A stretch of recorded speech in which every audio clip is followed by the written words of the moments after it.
The last search on a snowy night. In a small mountain village lived a little girl named Lily. She was young, innocent, and deeply attached to her father. She couldn't spend even a moment without him. One night, a terrible snowstorm began. The wind howled like a wounded beast, trees shook fiercely, and the whole village was wrapped in a cold, frightening silence.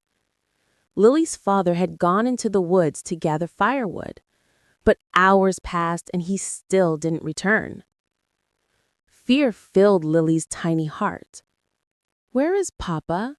Why isn't he home yet? Despite the freezing cold, her worry for her father was stronger. She put on her thin little coat, picked up a small lantern, and stepped out into the deadly snowy night to find him.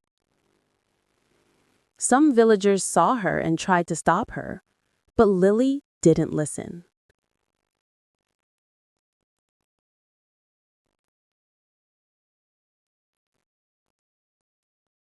A short while later, her father finally returned home.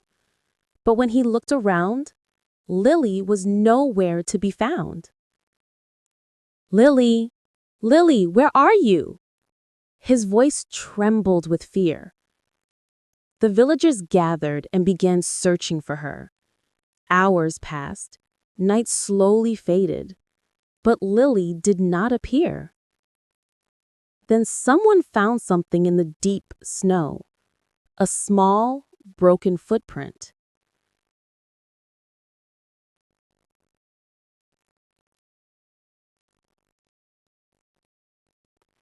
The trail continued a little further and then suddenly ended, as if the snowstorm had swallowed her whole. Day after day, they looked for her, but Lily was never found again. From that night onward, the whole village whispered the same heartbreaking truth. Lily went out to search for her father, and in that search, she became part of the snow forever. Her father would stand on that icy path every morning and whisper, "My daughter came looking for me, but I couldn't bring her back."